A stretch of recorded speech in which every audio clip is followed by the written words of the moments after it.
नमस्कार बच्चों, solid state के अगले लेक्चर में आपका स्वागत है। मैं अंकित श्रीवास्तव आप सभी का स्वागत करता हूं आपके अपने चैनल केमिस्ट्री विद फन में। और आज हम लेकर के आए हैं अपना अगला टॉपिक, जिसमें हम आपको क्लोज पैकिंग इन 3 डायमेंशन और एलिमेंट ऑफ सिमेट्री पढ़ाएंगे। सबसे पहली बात कि ये एलिमेंट ऑफ सिमेट्री होता क्या है। देखिए, एलिमेंट ऑफ सिमेट्री के अंतर्गत हम आपको 3 तरह का एलिमेंट ऑफ सिमेट्री पढ़ाएंगे, जिसमें एक होता है सेंटर ऑफ सिमेट्री, एक होता है फेस ऑफ सिमेट्री और एक होता है एक्सिस ऑफ सिमेट्री। देखिए, सिमेट्री वो पॉइंट होता है जहां से कोई भी बॉडी को 2 इक्वल भागों में बांटा जा सके। यहाँ क्यूबिक सिस्टम में आपको अगर हम सेंटर ऑफ सिमेट्री बताएंगे तो सेंटर ऑफ सिमेट्री होता है बॉडी का सेंटर, जहां से हर कॉर्नर इक्वल डिस्टेंस पे होता है या हर फेस इक्वल डिस्टेंस पे होता है। आप जानते हैं कि किसी भी क्यूब का जो डायगोनल होता है वो √3 इंटू साइड के इक्वल होता है। अगर हम सेंटर से बात करें तो सेंटर से हर कॉर्नर की दूरी √3a/2 के इक्वल होगा। मीन्स इस सेंटर से अगर देखा जाए तो देखिए बच्चों, इस सेंटर से जो आपका कॉर्नर का डिस्टेंस है, ये पॉइंट, यहाँ से ये पॉइंट, ये पॉइंट, ये पॉइंट, फिर यहाँ से ये कॉर्नर, ये कॉर्नर, ये कॉर्नर और ये कॉर्नर, ये सारे जो कॉर्नर हैं ये √3a/2 के इक्वल डिस्टेंस से होंगे। कहने का क्या मतलब है कि यहाँ पर अगर सेंटर ऑफ सिमेट्री की बात की जाए तो किसी भी क्यूबिक सिस्टम में या क्यूबिक यूनिट सेल में total number of centre of symmetry इसका वैल्यू 1 होता है। यानी क्यूबिक सिस्टम में total number of centre of symmetry का वैल्यू 1 होता है। एक ही ऐसा पॉइंट है जहां से क्यूब को हम इक्वली सिमेट्रिकली बांट सकते हैं। ठीक है, अब देखिए, इस एलिमेंट ऑफ सिमेट्री का जो अगला पार्ट आपको जानना है सेंटर ऑफ सिमेट्री के अलावा, वो है आपका फेस ऑफ सिमेट्री। ठीक है, तो आगे देखो आप, ये प्लेन ऑफ सिमेट्री, सॉरी हम आपको फेस ऑफ सिमेट्री बोल रहे हैं, प्लेन ऑफ सिमेट्री। और प्लेन ऑफ सिमेट्री के अंतर्गत आपको 2 तरह के प्लेन पढ़ना है, जिसमें एक है रेक्टेंगुलर प्लेन ऑफ सिमेट्री और दूसरा है diagonal plane of symmetry. Rectangular plane of symmetry वो होता है जिसके आधार पर हम किसी भी क्यूब को 2 इक्वल रेक्टेंगुलर शेप में काट सकते हैं। अब आप सपोज कीजिए कि कोई भी आपके पास मान लीजिए क्यूब है, एक बड़ा सा क्यूब है, उस क्यूब को किस प्रकार से काटा जाए कि उसको 2 इक्वल रेक्टेंगल्स में हम चेंज कर सकते हैं। तो एक बार हम उसको इस टाइप से बीच से काटेंगे, एक बार ऐसे बीच से काटेंगे और एक बार इस टाइप से बीच से काटेंगे। मतलब total rectangular plane of symmetry की बात की जाए तो वो 3 होती हैं। एक ऐसे सामने से आधा आधा कट जाएगा, एक ऐसे राइट साइड से और एक बार ऐसे बीच से। तो इसमें क्या होता है कि total rectangular plane of symmetry की 3 संख्या होती है। यानी यहाँ देखो आप, अगर हम इसको बना के देखें तो देखिए ये किस टाइप से आपको दिखाई देगा।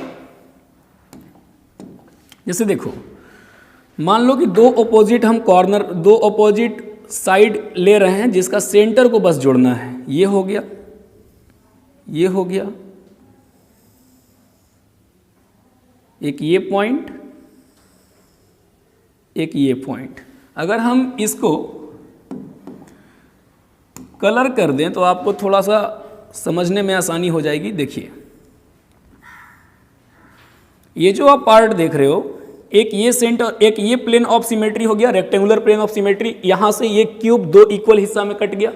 इसके बाद एक इस प्रकार से हम ऐसे बना सकते हैं, इस टाइप से, और दूसरा इस टाइप से नीचे की ओर। मतलब टोटल जो रेक्टेंगुलर प्लेन ऑफ सिमेट्री होती है, रेक्टेंगुलर प्लेन ऑफ सिमेट्री की जो टोटल संख्या होती है वो 3 होती है। ठीक है बच्चों, अब देखो बात करते हैं डायगोनल प्लेन ऑफ सिमेट्री की। हम डायगोनली किसी भी क्यूब को कैसे इक्वल पार्ट में बांट सकते हैं। तो डायगोनल प्लेन ऑफ सिमेट्री जो होता है वो आपके 6 होते हैं। कैसे 6 होते हैं? तो मान लो कि आपका रूम एक क्यूब के आकार का है, उसको डायगोनली आपको बांटना है। तो देखो आप कैसे बांटोगे। एक इस कॉर्नर से उस कॉर्नर को हम जोड़े, ऐसे एक हो गया। फिर उस कॉर्नर से इस कॉर्नर को जोड़े इस टाइप से, मतलब इस प्रकार से ऐसे। तो एक हो गया ये, एक ये, 2 हो गए। इसके बाद आपके कॉर्नर का राइट टॉप को लेफ्ट डाउन से एक बार कनेक्ट किए इस टाइप से, ऐसे 3। एक बार लेफ्ट अप से राइट डाउन को कनेक्ट किए, 4 डायगोनल हो गए।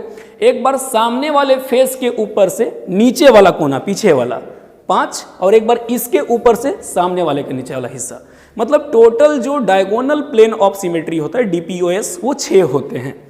यानी इसमें अगर हम डायगोनल प्लेन ऑफ सिमेट्री अगर बनाना चाहें बच्चों, तो 2 ऑपोजिट डायगोनल्स को आप कनेक्ट करने की कोशिश कीजिए। जैसे एक यहाँ से थोड़ा स्ट्रेट लाइन बना लेते हैं, देखो हम बना के दिखाते हैं आपको, उसी प्रकार से समझना कि कुछ वैसा ही स्ट्रक्चर होता है। जैसे देखो एक डायगोनल को कनेक्ट कर देना है, यहाँ से ऐसे, यहाँ से ऐसे, ये जो तुम हिस्सा देख रहे हो ये पार्ट, ये वाला, ये एक डायगोनल प्लेन ऑफ सिमेट्री है। तो अभी ये इस प्रकार से बांटा है, फिर ये इस प्रकार से बांटेगा 2, एक बार ऊपर से नीचे 3, एक बार इधर से ऐसे 4, एक बार इसके टॉप से उस साइड 5 और उधर से इधर 6, मतलब total 6 diagonal plane of symmetry होते हैं। तो हम लिखेंगे यहाँ total number of diagonal plane of symmetry equals to 6। ये जो टॉपिक है बच्चों, ये बोर्ड में से क्वेश्चन पूछे ना पूछे, इससे रिलेटेड मेंस में क्वेश्चंस 100% आते हैं। तो आप इसका कॉन्सेप्ट को क्लियर रखना। देखो इससे क्वेश्चन कैसे पूछता है, इससे क्वेश्चन पूछेगा कि एक क्यूबिक यूनिट सेल है जिसके कॉर्नर पर भी एटम प्रेजेंट है, फेस पर भी एटम प्रेजेंट है, और इसका एक एटम अपने जगह से हट करके डायगोनल प्लेन ऑफ सिमेट्री पे आ गया या एक्सियल प्लेन ऑफ सिमेट्री पे आ गया, तो उस कंपाउंड का इंपेरिकल फार्मूला क्या होगा, ये पूछेगा आपसे। तो इंपेरिकल फार्मूला से related questions plane of symmetry से 100% पूछता है कॉम्पिटिशन्स वगैरह में। तो आप इस चीज़ को क्लियर रखना कि किसका प्लेन ऑफ सिमेट्री कितना होता है। अब देखिए, अब हम बात करते हैं अपने अगला एक्सिस प्लेन ऑफ सिमेट्री की। अब एक्सिस प्लेन ऑफ सिमेट्री में आपको 3 पढ़ना है, एज सेंटर्ड, बॉडी सेंटर्ड और फेस सेंटर्ड। ठीक है, एक्सिस तो आप समझते हैं बच्चों कि एक ऐसा बिंदु जहां से पकड़ के किसी चीज को घुमाया जाए तो वो आसानी से रोटेट करे। ठीक है, एक्सिस उसको कहते हैं। अगर हम बात करें एक्सिस प्लेन, ये edge centred axis of symmetry की, ठीक है, इसको C2 टाइप, C2 और C3, C4 या C1, C2, C टाइप ऐसे क्लासीफाई किया गया, C1, C2, C3 इस टाइप से। ठीक है, तो अगर edge centred axis of symmetry की बात की जाए तो हम 2 ऑपोजिट डायगोनल को पकड़ते हैं इस प्रकार से। ये मान लो कि क्यूब का 2 साइड है, तो दोनों को ऐसे पकड़े और इसको 180 डिग्री पे गोल घुमा दो। 180 डिग्री पे घुमाओगे तो क्यूब रिपीट हो जाएगा। आपके पास कोई क्यूब होगा तो उसको ऐसे दोनों साइड पकड़ के घुमा के देखना, 180 डिग्री पे क्यूब रिपीट हो जाता है। तो total number of diagonal plane of edge centred axis of symmetry कितनी होती है? तो देखो, मान लिए कि एक ऑपोजिट डायगोनल फेज ये है, एक ये है, ऐसे कनेक्ट करके रखे हैं। तो एक बार इसको पकड़ के जब तुम 180 डिग्री पे घुमाओगे तो ये जो है रिपीट हो जाता है। तो यहाँ पर आपको अगर कैलकुलेट करोगे तो एक बार ये साइड पकड़ा, एक बार इसका ऑपोजिट 2, फिर एक बार ऊपर का और नीचे का डायगोनल पकड़े 3, एक बार इसके पीछे वाले को पकड़ोगे 4। मतलब कि अगर टोटल आपके पास 12 एज है तो जो edge centred axis of symmetry की जो टोटल वैल्यू होगी, टोटल जो नंबर होगा, इसका टोटल वैल्यू 6 आता है। यानी जितने इसके एज हैं उसका जस्ट आधा। 2 डायगोनल से एक अगर एक्सिस मिलता है तो हमारे पास 12 एजेज होते हैं, तो 12 एज से आपके 6 एक्सिस ऑफ सिमेट्री मिलेगी। अब देखो, body diagonal axis of symmetry क्या है जी? तो कहने का मतलब होता है कि बॉडी के सेंटर में एक बॉडी सेंटर्ड यूनिट है। अब यहाँ से आपको एक ऐसा डायगोनल खींचना है जो कि बॉडी के सेंटर से पास करे और इस क्यूब को 2 इक्वल एक्सिस, मतलब 2 इक्वल पार्ट में बांट भी दे। तो ठीक है, यहां से देखो क्या करोगे, एक बार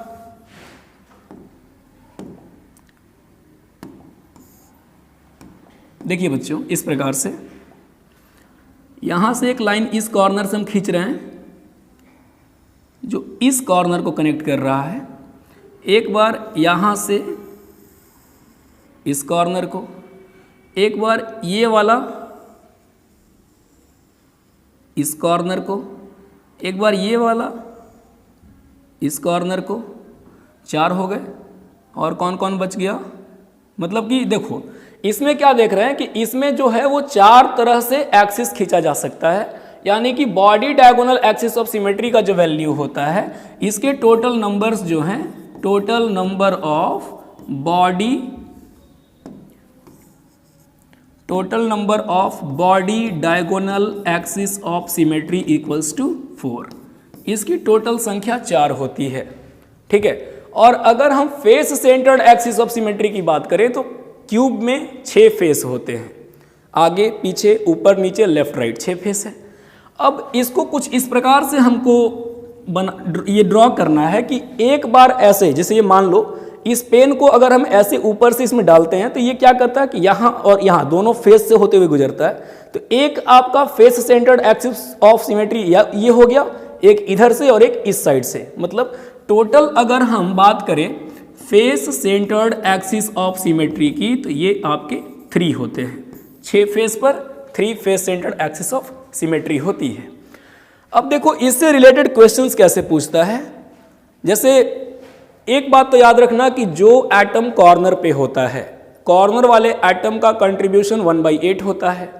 एज पर अगर कोई एटम है तो उसका कंट्रीब्यूशन 1/4 होता है।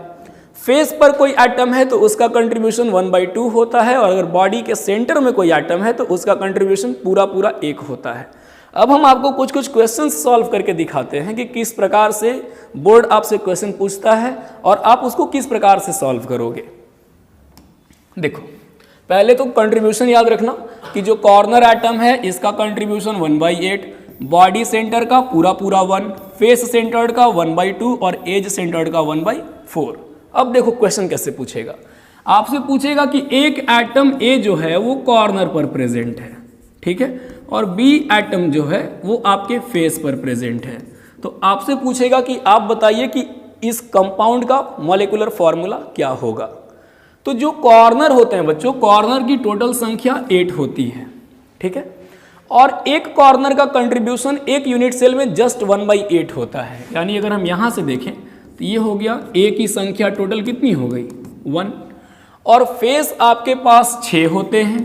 एक फेस का जो एटम है वो 2 यूनिट सेल से शेयर होता है। तो यानी एक यूनिट सेल में एक फेस का जस्ट आधा ही हिस्सा मिलता है। यानी ये यहाँ से 1/2 हो गया और ये क्रॉस होकर के 3 हो गए।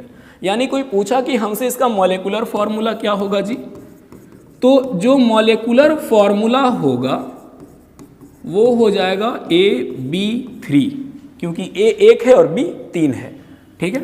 एक ये क्वेश्चन आता है इस टाइप से।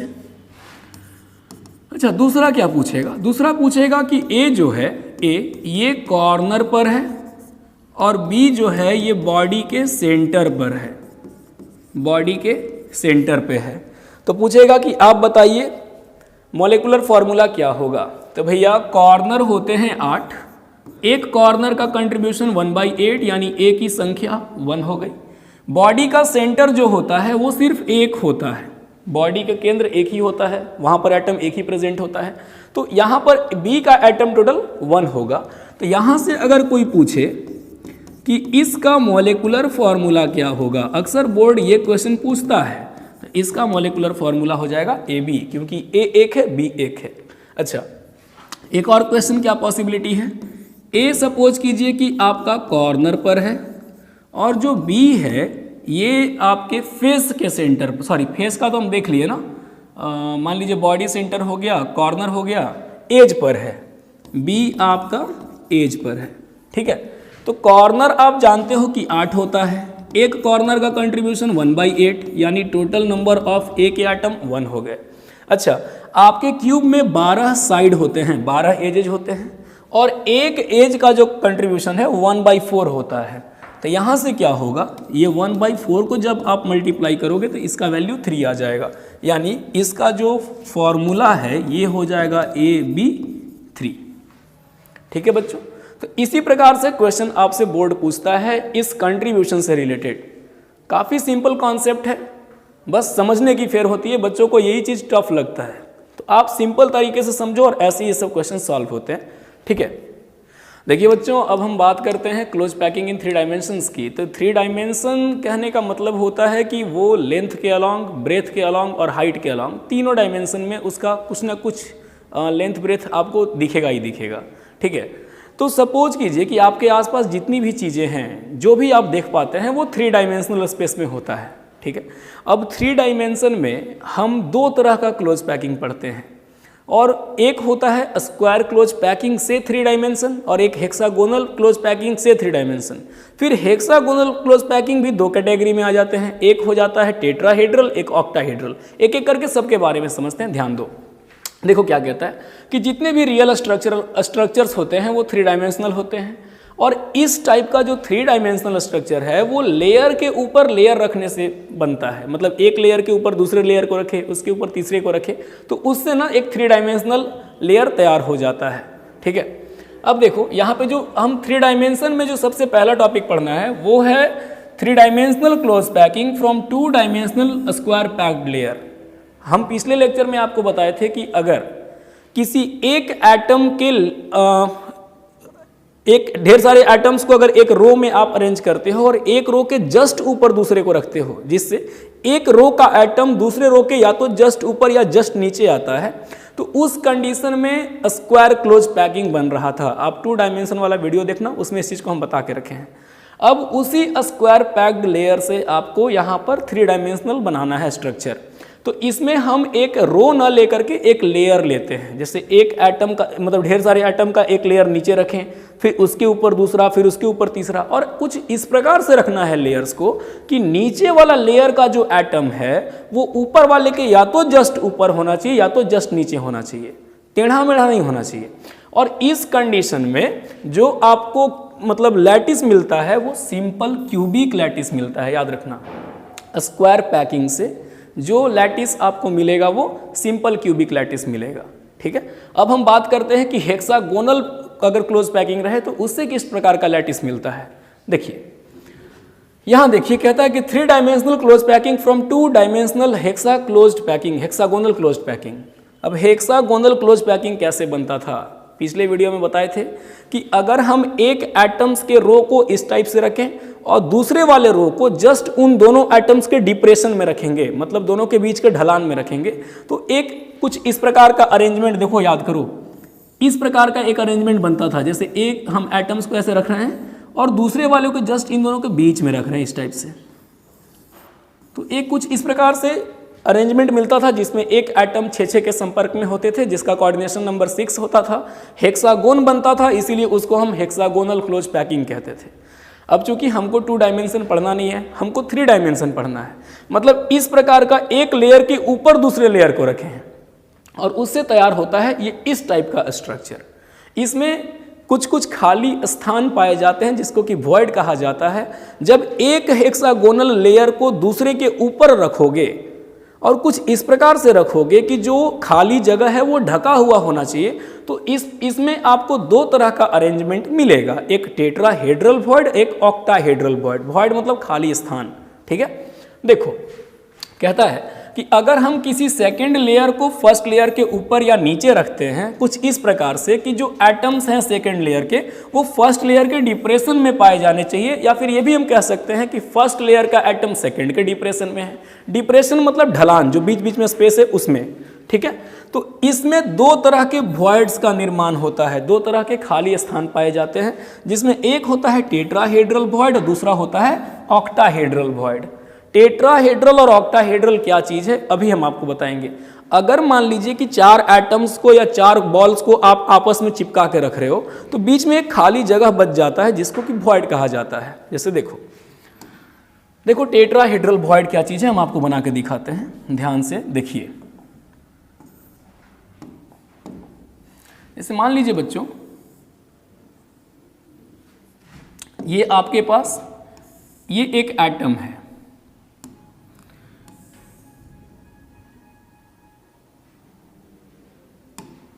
ये हम 3 एटम को इस प्रकार से रखे हुए हैं।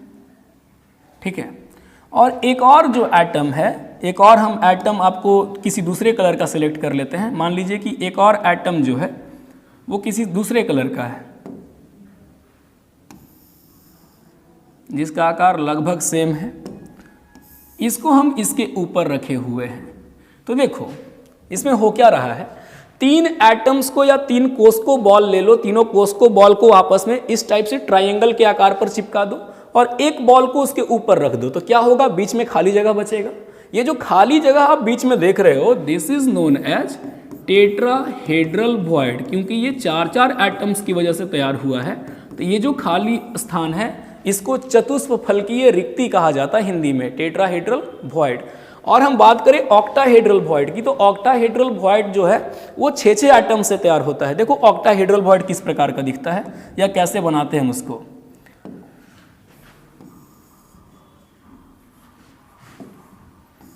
ये एक एटम हुआ,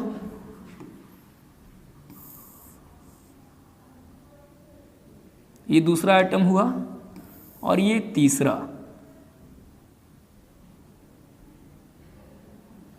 और इसी के जस्ट ऊपर हम 3 और एटम्स को बनाएंगे। लेकिन अभी देखो, अभी क्या है कि सबका फेस जो है 2 ऊपर 1 नीचे है ना, अब 2 नीचे 1 ऊपर बनाना है आपको, ठीक है। उसको हम किसी और कलर से ले लेते हैं ताकि आपको समझने में आसानी हो। सपोज कीजिए कि हम ये ले लिए, ठीक है। एटम का साइज छोटा बड़ा ना हो, इसका ध्यान रखना है। तो इसमें क्या कर रहे हैं, अब एक ये हो गया दूसरा एटम और ये हो गया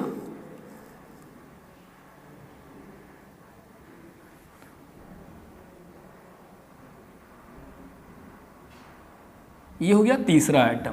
देखिए बच्चों, यहां पर देख रहे हो एक का जो ये हेड है वो नीचे की ओर है, एक का ऊपर की ओर है। तो यहां तुम देखो कि जब हम 6 एटम्स को एक दूसरे के ऊपर अगर हम सजा के रखें तो बीच में एक खाली जगह आपको दिखाई दे रहा होगा, ये सेंटर।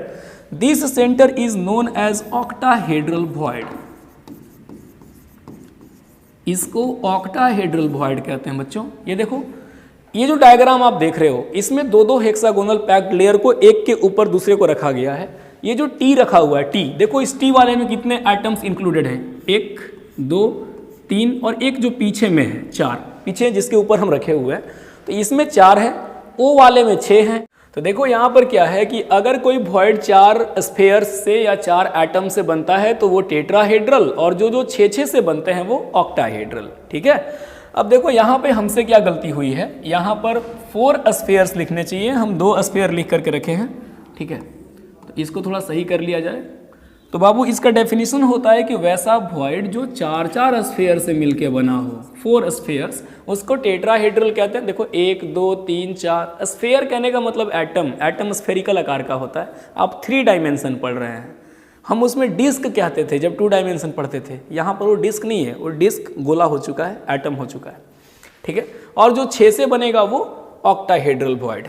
अब देखो आगे, अब देखिए ऑक्टाहेड्रल वॉइड जो है ना, या फिर ये जो दोनों वॉइड बनते हैं, चाहे वो टेट्राहेड्रल हो या ऑक्टाहेड्रल हो, वो number of closed packed sphere पर डिपेंड करता है कि कितने एटम्स आपस में पैक्ड हो रहे हैं, कितने स्फीयर आपस में पैक हो रहे हैं। अब देखो, मान लिए कि जो पैक होने वाले एटम्स हैं जो वॉइड का निर्माण कर रहे हैं, अगर उनकी संख्या n है तो वहां पर जो ऑक्टाहेड्रल वॉइड बनेगा वो भी n बनेगा। मतलब अगर 10 एटम वहां आपस में पैक हो रहे हैं तो 10 ऑक्टाहेड्रल वॉइड बनेंगे।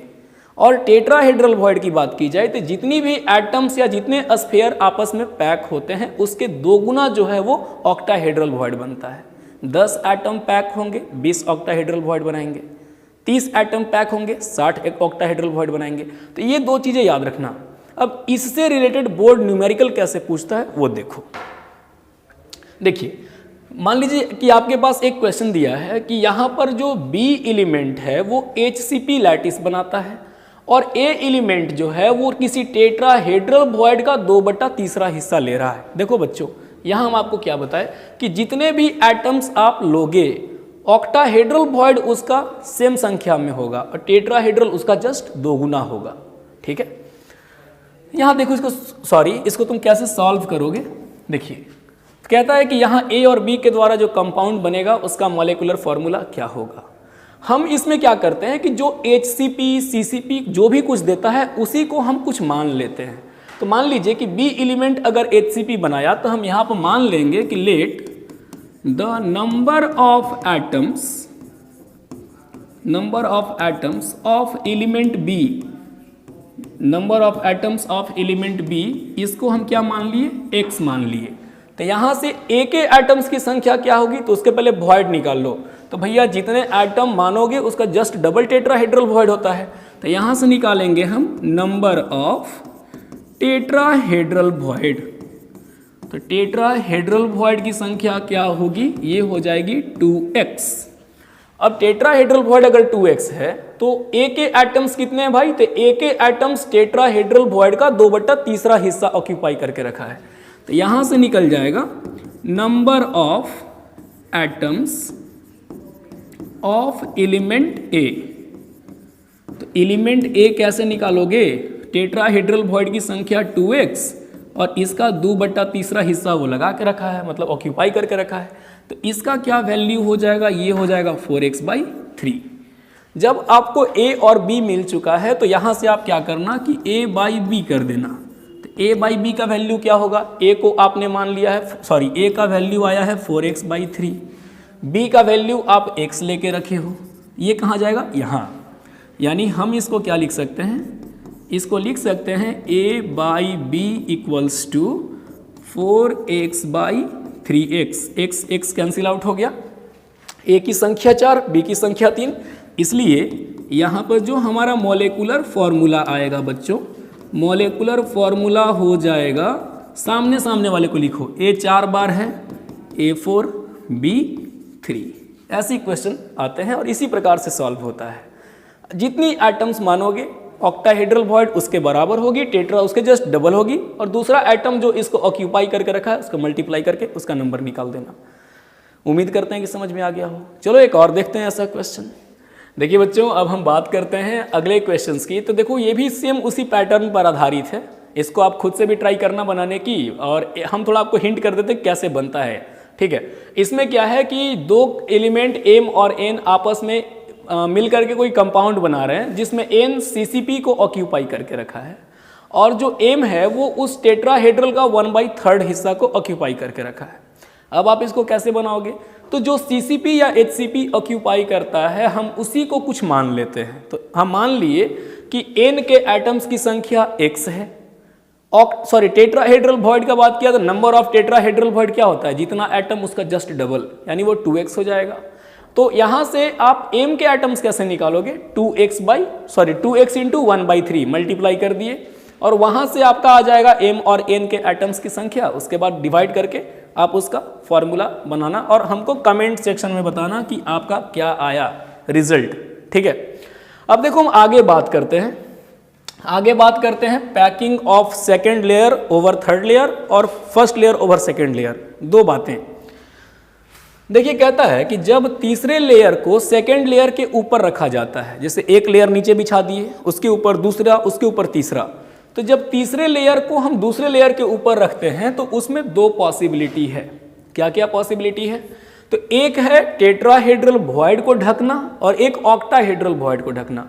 यहां पर क्या होता है कि जो सेंटर में एटम प्रेजेंट होता है वो ऊपर से भी 6 से संपर्क में होता है, नीचे से भी 6 के संपर्क में होता है।